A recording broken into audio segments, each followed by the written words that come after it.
Coming up on Let's Get to the Points. We know that some of you are very resistant to opening cards with an annual fee. This is the show for you. Got him. You know what, Nicole? Me too. Now, Mitch, do you ever have a problem using your Discover card anywhere? I'm wondering. It works for the things that I need it to work for. So where are those? What is that? Accepted where every Dinos card is accepted. Starting in October, it's not as good as it used to be. 1,000? That's it. Yeah, it's very small. 1,000? And now, let's get to the points. She loves traveling luxuriously for a fraction of the cost. It's Serena. He embraces every travel experience, and he proves adventure is found everywhere. It's Miguel. She teaches you and your family to travel on a budget while indulging in a little bit of occasional luxury. It's Nicole. And he loves using his points to fly some of the world's best airlines in first class. It's Mitch Shannon.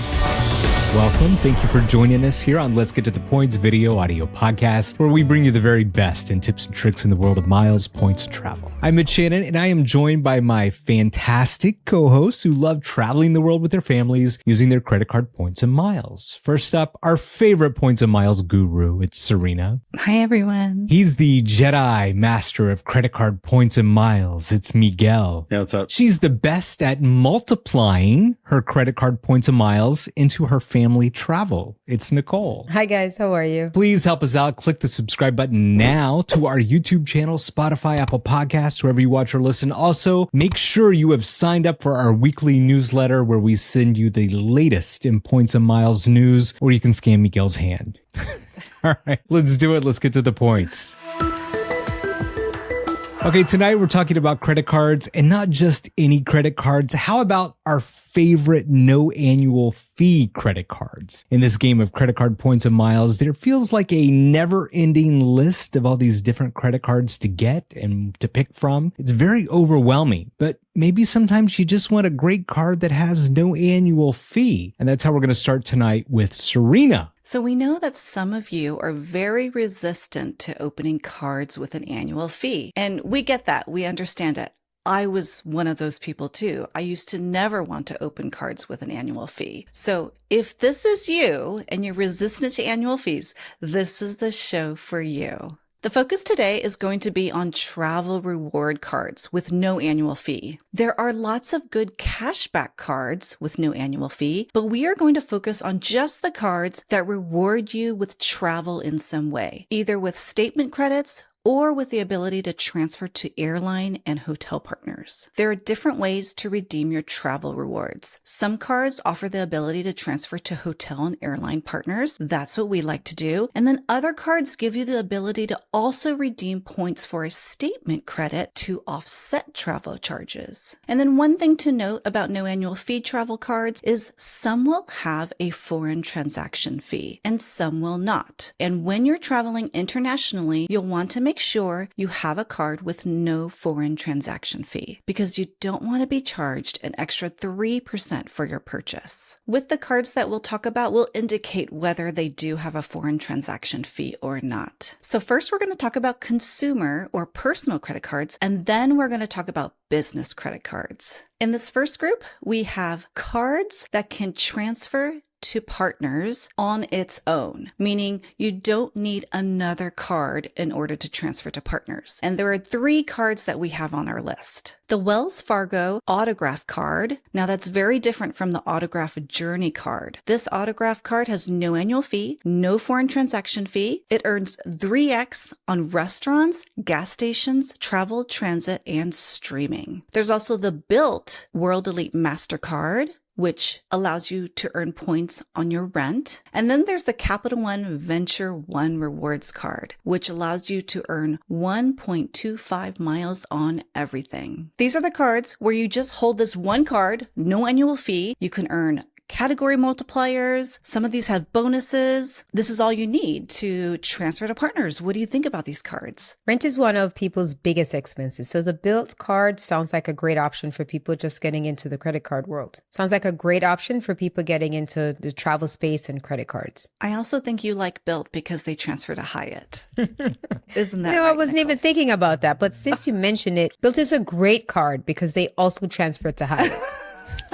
That's not the only thing. They have a promotion called Rent Days where they are doubling the rewards on the first of the month. So it gives people an opportunity to boost their earning potential. Starting in October, there's a cap on that rent day bonus points. I think it maxes out at 1,000 points. So it's not as good as it used to be. 1,000? That's it. Yeah, it's very small. 1,000?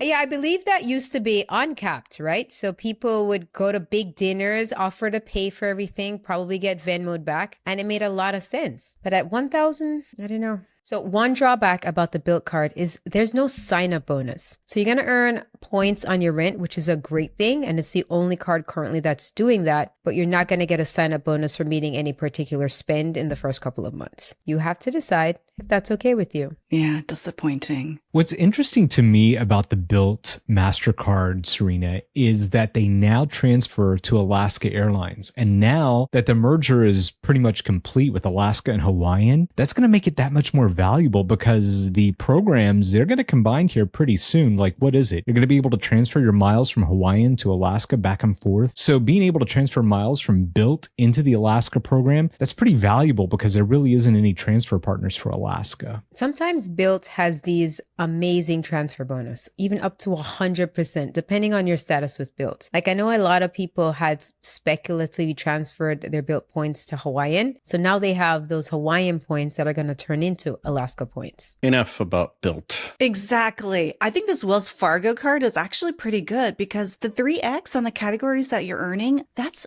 uncapped. So there's no limit. You can earn as much as you want at dining. There are limited partners that you can transfer to. So check out that list of partners and make sure that those are ones that you want to transfer to first before getting a card like this. That's not a bad deal. You know how Mitch spends so much on his Amazon card that he could get a private yacht over to the Maldives? Maybe if he transferred some of that spending to this card, he'll have just as many points. For no annual fee. Exactly. We also mentioned the Capital One Venture One card, and that earns 1.25 miles per dollar of purchase. But there's a better Capital One card out there, which leads us to our next group of cards. These are the cards that you can transfer points to partners if you pair it with another card, and you have to pair it with the right card. The Capital One Saver card is a really good card. It earns 3x on dining, entertainment, streaming, and groceries. And if you also have one of the Capital One Venture cards, then you can turn those Saver points into Capital One Venture miles. There's the Chase Freedom Unlimited and the Chase Freedom Flex cards. Now these have a 3% foreign transaction fee, so you want to be aware of that. If you also have the Chase Sapphire Preferred, Chase Sapphire Reserve, or the Inc. Business Preferred, then you can transfer these Chase points to partners. We also have the Citi Double Cash and the Citi Custom Cash cards. These also come with a 3% foreign transaction fee, and if you have the Citi Strata Premier card, in addition, you can transfer to partners as well. And then there's the American Express Everyday card. This one has a 2.7% foreign transaction fee, but you earn 3% on supermarkets, online purchases, and gas up to $6,000 per year. And if you have another card that earns membership rewards, that means you can transfer these points to partners as well. What do you guys think of these? I think the Capital One Saver card is great. I applied live. It was episode 54. If you want to go check that out, I actually applied for my player 3 and she got approved for the Saver One card, and for no annual fee, 3x on dining. It's a pretty good card. So I know eventually down the line, she's probably going to get a Capital One Venture card or Venture X maybe, because, she'll be able to earn 3 miles using the Saver One card for dining instead of the 2x that you would get with a Venture card. This card also has no foreign transaction fee. And it's the only one out of this group that has no foreign transaction fee. So if your daughter wanted to travel internationally, she can use this card no problem. Oh, she'll travel internationally. Now, the Chase Freedom Flex was one of my first travel cards that I applied for because they had a welcome bonus that offered extra points on supermarkets. So if you can find a bonus that's tied to a specific category for extra bonus spend, that makes it more worthwhile. The Chase Freedom Flex, the current public offer is $150 cash back with a spend of $500 in 3 months. The good part is they have quarterly bonuses. So the quarterly bonus for October to December is on none other than McDonald's, PayPal, pet stores, vet and veterinarians, and selected charities. So you can earn additional cash back in those categories. Normally, these categories are pretty useful. Not useful this quarter for me. Typically, they have pretty good categories. Sometimes grocery stores, sometimes gas. The PayPal one is actually pretty good at CVS. So CVS allows you to pay with PayPal in store. So what will happen is you will get 3% because that's one of their bonus categories on drugstores. And then you'll get an additional percentage if you use PayPal at CVS. So you get a little more than 5%. I think it's up to 7%. Anything that you can buy at CVS between October and December, you can get 7% back on that if you use PayPal. Including gift cards. Including gift cards. Make sure to get the ones with no activation fee. The Chase Freedom Unlimited has a special limited time offer right now. Normally, you earn 3% back on dining and drugstores and then 1.5% back on everything else. But right now, if you apply for this card, you get an extra 1.5% back. So instead, you're getting 4.5% on dining and drugstores and 3% on everything, which is a pretty good deal. And this is for the first year that you have the card. One of those cards on your list, Serena, the Citi Double Cash card, you know that has my name written all over it. Why, Miguel? Because I like 2 of something back for every dollar that I spend, right? So that's what's great about the card is you get 2 of something back for every dollar that goes out of your pocket. And then you compare that with your Citi Strata card. If you want to pick that up, it's only a $95 annual fee. And then you can move those points over, transfer those out. It's a great way to get 2 points of something back on everything with Citi points. And Citi points are pretty valuable. And why do you like Citi points, Mitch? It's because of EVA. It's one of my favorite airlines. We're going to be going on them in January. And did they still have the Hello Kitty plane? That's what I would transfer all my points for. The Hello Kitty plane. They have several of those flying around the world. Next, we have the no annual fee cards where you can offset travel purchases with a statement credit. These are the Bank of America Travel Rewards card, the Discover It Miles card, and the U.S. Bank Altitude Go card. Raise your hand if you have any of those. No. This Discover It Miles card is very interesting because you earn 1.5 times everything that you purchase. And then at the end of the year, they're going to match all your miles. So it's like getting 3x on everything. Not bad. That beats Mitch's 2 for every $1. It does, doesn't it? Yeah. I mean, honestly, Discover cards are not that bad. It was my first card, my Discover It card that I have right here. And the thing about the Discover It card too is if you hold that the first year, they're going to double the cash back on everything. So it's a great little promotion that they give. If you spend on these Discover cards, they basically double it. So you're right. 3 times on everything. That's great. Now, Mitch, do you ever have a problem using your Discover card anywhere? I'm wondering. I think back to that episode of Family Guy where they make fun of the guy that comes in and tries to use his Discover card, right? It works for the things that I need it to work for, right? So where are those? What is that? Accepted where every diner's card is accepted. The main reason I have this card is because it's the first card I ever got. I got it in 1997, if that tells you anything. So I just keep it for the longevity. Do you charge a little bit on it every month just to make sure they don't close it on you? So I got it attached to my Amazon account. So once, maybe a quarter every 6 months, I'll put $10 on it. If I hit one of those categories where Amazon is part of the cash back, it's nice to get that back. Other than that, it doesn't get used at all. But I went and I dug it out of my sock drawer afterward just for this moment, so I could have a little prop for our Discover It bit that we could It's a talk nice about. card. So viewers and listeners, what is the lesson here? Be conscious of the first card that you pick. Now we have YouTube channels, podcasts, Spotify, for people to learn to pick the best cards that's going to stay with them and not age over 20 years. Like, who is even using a Discover? Like, I feel like you have to have a hover round to have a Discover card. You don't know those hover rounds, Miguel? Yeah, I know. I remember the commercial where they were like at the Grand Canyon or something. That's why you have a Discover card, because you remember that commercial. This was actually my daughter's first card, my player 3. This was her first card. The day she turned 18, I said, apply for this card, no annual fee. And she got like $100 bonus, I think, for signing up. James is 3 weeks away from his 18th birthday. And I'm like, I don't think we're going Discover. What are you going to do, Nicole? I'm curious. I don't know. Who's we? You guys out there, what card should my son apply for first? It's got to be a no annual fee card for sure. So let me know in the comments what you think would be a great first card for an 18-year-old. It's not Discover. I think it is. For us, it's not Discover. I just want to say back in 97, Nicole, they didn't have YouTube. We had AOL, if that. That's what we had in Oh, 19. God. Dial up. That's right. Now you're aging. Yeah.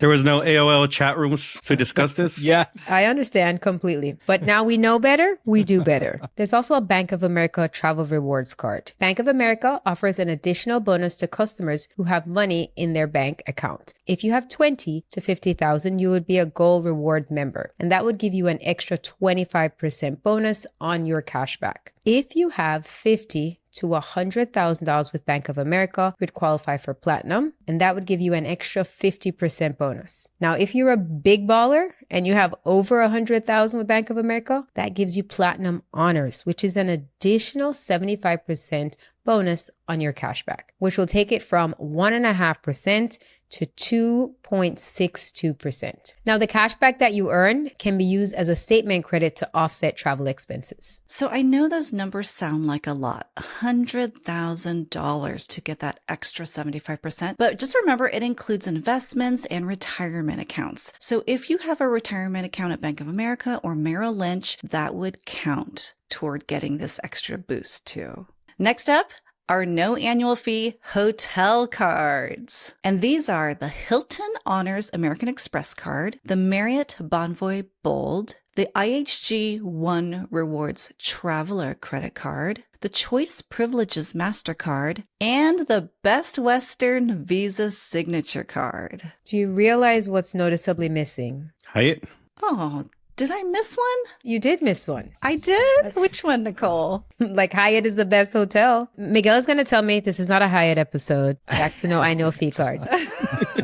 So you're hoping that Chase will come out with a no annual fee Hyatt card. This is what you're saying. No, because then it will keep people away and then just leave Hyatt for the rest of us. It's perfectly fine the way it is. Hyatt's a premium brand, Nicole. They're not going to give any of these freebie cards out for Hyatt. Well said, Mitch. Well said. I'm on your side on this one. I think the best no annual fee hotel card will be the Hilton card, especially when they have that bonus offer where you get a free night certificate. I believe the last one had a 70,000 point offer and a free night certificate, but that free night certificate can be used at any hotel with standard availability. So you could use it at a hotel upwards of 120,000 points, which is even more points than they're giving you for the bonus. So it's as if you're getting a night, and according to Hilton, maybe a night and a half. I think the no annual fee hotel cards make sense if you stay at one of these hotel chains. I wouldn't get it just to get it, but if I did a lot of Marriott stays, for example, and I didn't want an annual fee card, I could get this because I would be earning a lot more points, Marriott points, if I pay for those cash stays using that hotel chains card. Miguel, I know you're a big fan of the IHG cards. By owning those cards, you get the fourth night free on redemptions. That's true. Are you ready to get one of these cards? I'm telling you, if Chase would give it to me, I would take it, but I've had to do the reconsideration line for the past like 3 or 4 cards. So I think I'm at their limit, but if they would let me product change, I would happily get the IHG card. But yeah, I mean, even if you didn't use this card for every day, by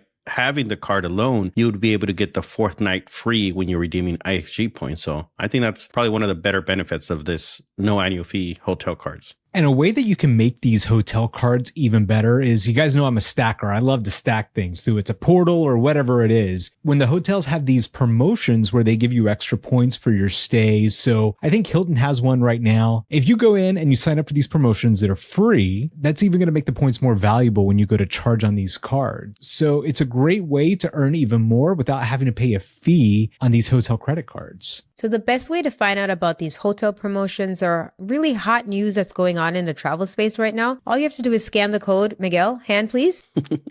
That's on Miguel's hand to sign up for a newsletter. On Friday, we'll send you all the tips and tricks and all the promotions you need to find out for what's going on in the travel world. Thank you, Miguel. Hand down. For our listeners out there, you can check out the show notes or go to letsgettothepoints.com to sign up for a newsletter. And in our newsletter, we noted that the Hilton cards had a slightly elevated bonus, and this no annual fee Hilton card has a bonus right now of 100,000 points. I actually have this card, and I got it back in July when it came with a free night certificate. So this is a card that I'm going to keep around because I like going to Hilton's. I saw that in our newsletter, Serena, and 100,000 Hilton points for no annual fee. That's not something to sneeze at. That's a really good offer. It is, yeah. But the question is would Nicole get this card? Well, Nicole tried to apply for this card and did not get it. Oh, no. Don't worry, Hyatt. I'm on my way back.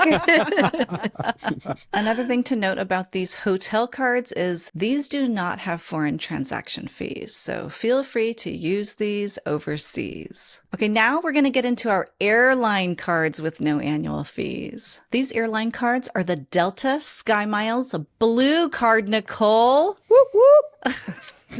The United Gateway card, the American Airlines Advantage Mile Up card, Mitch. That's right, 30,000. Well, wait, you got more, right? 50,000? I don't know. That needs to be fact checked, really, because the bonus right now is 15,000. It's really low. And then there's the JetBlue card, which also has no annual fee. And out of all of these, the American Airlines Mile Up card is the only one with a 3% foreign transaction fee. So don't use this one overseas. Between that and the 15,000 miles, skip it. Put it in the trash. As you know, I have the Amex Delta Blue card. I don't even know how or when I applied. I just know it's been there for 20 plus years. I don't get any benefits, but it's my oldest card. So you know what I do? I attach it to my parking applications. So whenever I go somewhere and I have to pay for parking, so every month there's a couple of charges on that card to keep it active. I've actually had the United Gateway card. I used to have the Explorer, and then I downgraded. I did get a retention offer. And a pretty good benefit that card offers is that you can actually see more Saver award level just by holding the card. So I think it's probably the best thing that you can get out of that card, because United Airlines will discount some awards if you have one of their cards, and this card does count as one of those. So I actually, I'm kind of embarrassed to say this. Oh, no. At this point, does it matter? I had that JetBlue card, believe it or not. No, we believe it. But it's kind of the same thing with you, Miguel. It was a downgrade from the other JetBlue card that I had that I got the sign up bonus for. But here's the thing, the lesson with all of this is where I kind of learned you got to kind of spend on Barclays or they close your cards. Because I didn't spend on that card, I didn't do anything with it, they closed it. And this was probably maybe 6 months after I got downgraded to this card. So if you're going to keep these cards from Barclays, you got to spend on them because they'll close them. That's a very good point, Mitch. Okay, so let's talk about embarrassing here. I have an Old Navy credit card. Oh, wow. That's still open? It's still open. My mom convinced me to get this card. She goes, you come to Old Navy all the time. You're going to get a discount. And I was like, yeah, sure, let's do it. And I haven't spent on that card for months. And this weekend, while waiting for Nyla at soccer, I was like, oh, there's an Old Navy over there. And I put a few dollars on it. And this might have been the 6th month. I don't even know. But I highly encourage you to put something that's rotating on these old cards that you have. An easy thing to put on these cards are things like Spotify, Netflix. I have my toll attached to one of them. So these are things that you're going to get charged no matter what, month after month, and it will keep your card active. Now, just make sure you set up notifications to pay these cards, because it'd be one thing to have the charge and then get a late fee. You know what I'm talking about, Mitch? Well aware. So question, Nicole, who issues that Old Navy credit Barclays. Oh, it's a Barclays card. Oh, I didn't Yeah. know that. It's moved around a bit. It used to be Synchrony, but now it's with Barclays. I know a lot about credit cards, but I don't know who issues the Old Navy card. So it's good to know. I'm going to add that one to my list. The more you know. You will see me in a brand new Old Navy outfit at the meetup on December 7th in LA. You can find the link to sign up in the description below. Okay, now we're going into the business cards, and I have 3 on my list that are worth talking about with no annual fee. Those are the Chase Ink Business Unlimited, the Chase Ink Business Cash card, and the Blue Business Plus from American Express. Got him, got him, got him. You know what, Nicole? Me too. Got him. If you are in the travel space, you're going to get these cards because they help boost your earning potential. If you're not in the travel space, you can use these points to offset charges that you put on your card. I like the Ink Cash, 5% back on office supplies. We know why we go to the office supplies store, but it just means more Hyatt points. Buy toilet paper at the office supplies. That's what I do. So if you're going to use these points that you get from these cashback cards from Chase, you need to have the Chase Sapphire Preferred or the Chase Sapphire Reserved, or on the business side, you could have the Chase Ink Preferred. These allow you to convert your cashback into points that you can then transfer to partners. I only have 2 out of these 3 that are on the list. The American Express is really good because you get 2x on everything up to $50,000 per year. And you don't need any other card to be able to transfer those points out to their travel partners. So this is a good card. Also, if you want to cancel an American Express Gold card or a Platinum card, because those have high annual fees, if you want to cancel those cards, but you have a Blue Business Plus, then you can keep your American Express membership reward points safe by holding this card with no annual fee. Out of all 3 of those cards that you mentioned, Serena, they're great cards to have, and they pair very well with Chase and American Express, and that's what makes them very attractive. And the spending, Nicole, that's great too, especially when you go to the office supply store. But the only thing I would caution is because I've actually made this mistake before, is it has a foreign transaction fee on it. So sometimes you just kind of get all caught up in these cards and you don't start thinking, and you start going on these international trips and these long haul business class flights, and then you're making a charge somewhere in Asia, and then you're like, oh crap, it's got a foreign transaction fee. So it's just something you got to be mindful of with these charges, is the foreign transaction fees that come on these 3 cards. Been there, done that, got the t-shirt. I've made that mistake as well. And I wasn't even traveling abroad, but I was purchasing a ticket or miles or something that was charged in euros. So then even though I'm not traveling, I didn't think about the foreign transaction fee because the transaction occurred in something other than US dollars. So watch out for that too. I got the t-shirt on that one too. It's funny that you mentioned that, Miguel, because when we were buying our cruise for Explora, we had just signed up for one of these ink cards back then. And I had to like triple check 4 times with the cruise agent before we purchased this. Are you sure this is not going to code as an international transaction? Because I don't want to pay the international fee on that. So yeah, it's a good point, because it could happen without you even knowing. But what's great about these cards right now is the high sign-up offers that they're offering, because that's what I did a couple of months ago when I got this. And now's kind of the time to get one of these cards. The Ink Business Unlimited card has an elevated 90,000 point offer right now, which is very nice and as good as you're going to get for a no annual fee card. And then the Ink Business Cash card, this card has a really good offer, especially for those of you who are not big spenders, because the bonus is 75,000 points. It's a 2-tier bonus. So all you have to do is spend $1,000 per month for 6 months and you'll get 75,000 bonus points for a no annual fee card, which I think is also really great. So here's what I love about these 2 Chase cards is that they offer no interest. It's a 0% APR for 12 months. And you can get multiple of these cards. So I usually try to apply for one every 6 months to pay the car insurance. So I'd pay the car insurance, pay it down over 6 months. Then when that's paid off, if I need it again, then I can apply for a different one in 6 months. Today, we talked about all these no annual fee cards, but we're curious to know, there's tons more out there. What's your favorite no annual fee cards, and what are some of the benefits you've gotten from them? Please let us know in the comments. We can't wait to hear from you. And if you're interested in any of these cards that we talked about, you can find them on our website. And I'll quickly go over how you can find these cards on our website, because there's a pretty cool filter. So you would go to letsgettothepoints.com, click on credit cards, and on this first page, you'll see all the popular travel rewards cards that we recommend, including the ones with an elevated bonus at the top. You will see that card with a star in the corner. And if you're looking for a no annual fee card, you can filter by travel, no annual fee, and here you will see a list of all the cards that we talked about on today's show. Some cards will appear in the cashback filter here, like the Blue Business Plus and the Everyday Cash cards. And if you want to see the cards with no foreign transaction fee, you can also filter by no foreign fee here. If you're looking for business cards, you can filter by business and no annual fee to see the options that are there for you. Also, Serena, I would say those are some great no annual fee credit cards, but the cards that we use more often are the ones with an annual fee because they give us travel rewards with some higher bonuses, better multipliers, travel perks like lounge access, global entry, and a lot more. So the no annual fee cards are great, but just make sure that you're looking at everything to get what you need out of these credit cards. So feel free to check out our website when you get a chance. And if you're looking for a particular card but you can't find it, feel free to send us a DM on Instagram or email us. And up next is Ask Us.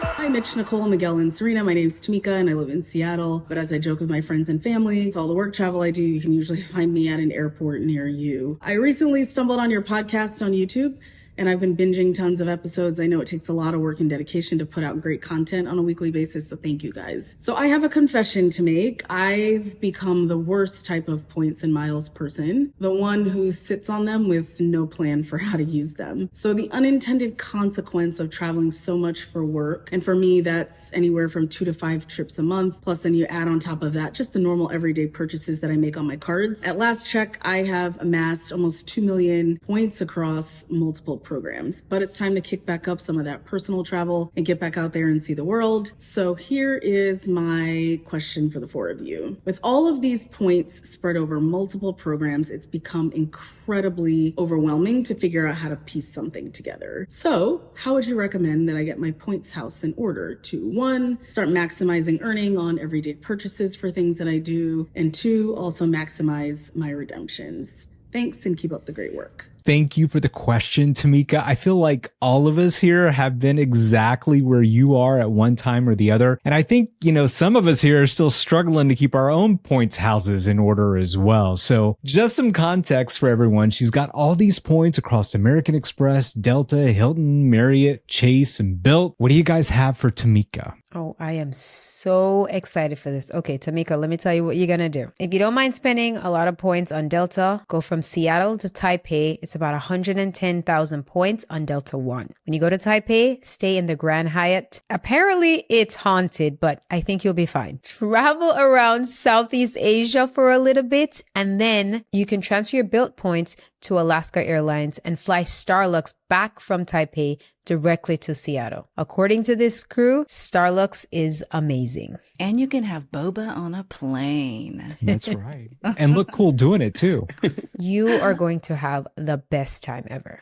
I know you have a lot of Delta miles, and they're typically not the best for redemptions in and out of the U.S. But if you do go to Asia, like Nicole recommended, Delta miles are pretty valuable with some of their partners outside of the U.S. as long as it doesn't touch U.S. territory. So if you're flying around Asia or Europe, you can get some great value from those Delta miles on flying the partner airlines. So I would use your upgrade certificates from Delta when you're flying in and out of the U.S. if you can apply those, and then the miles for travel outside of the U.S. With your Marriott and Hilton points, since you have a big balance of those, I would just make sure that you stay at least 5 nights, because when you do redeem points, you get the 5th night free. That's how I would try to maximize those in increments of 5. And when it's the 5th night free, it's not actually the 5th night. It's the lowest priced points value for that stay that you'll get for free. Tamika, I've been exactly where you are. In fact, I think I'm still there trying to get all my points in order, especially for 2 people. It's really hard to do that. But I think for me, I'm not the one that's focused on getting the best cost per point redemption. That's just not me. That's not who I am. I'm all about the experience and what you want to do. So for us, it's all about where we want to go and where we want to fly. So that's our main thing these days, is we look at where our points and miles and where they're going to take us and what we can do with them. So, I mean, you're talking to a guy who's now got over 26 credit cards each. So we are in this for the experience that we normally couldn't have. So here's my advice for you, Tamika.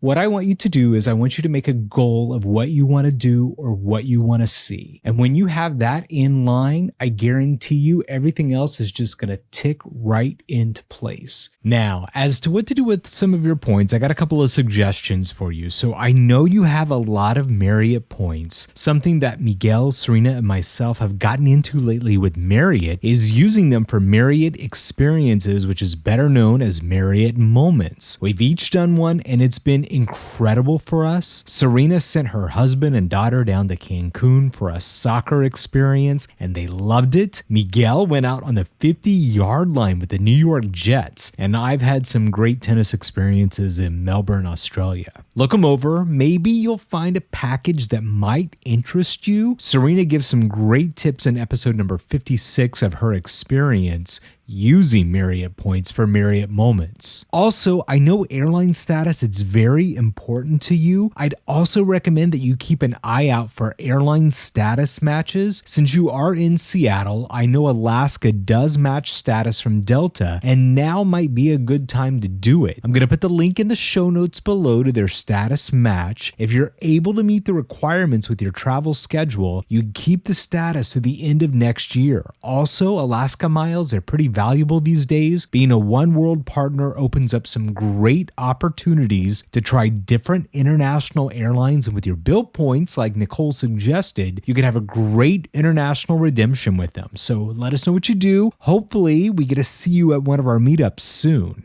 Tamika, you are the ultimate road warrior, and I think it's time for you to practice some self-care. You definitely need to book something for yourself. My advice is to put some Seats.aero alerts on right now. And we have a tutorial that will walk you through how to do it. We recommend choosing your date range, being very flexible with your destinations. And the great thing is, because you have all these points currencies, you can put in Delta. You can put in all the different programs that you have points in and let it do the work for you so that you can get the text message alerts and the email alerts so that when you see something, you can book it right away. Great advice, Serena. I like that. Let someone else do the work. That's brilliant, right?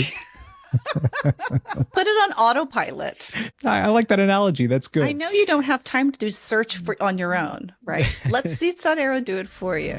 No one does. Exactly. We want you on our show. All you got to do is go to our website, letsgettothepoints.com, and you can submit your question to us there. That's it for now. I want to thank all of our hosts. It's Serena. Bye, everyone. Thank you, Miguel. Later. And we're going to see you in some great new Old Navy clothes next week, right, Nicole? You definitely will. See you guys next week. Adam and Shannon, make sure you sign up for our email newsletter. Just snap the QR code right now on your screen for the latest and everything going on in the points and miles world. And we're going to see you here next Friday. Thank you for watching and listening.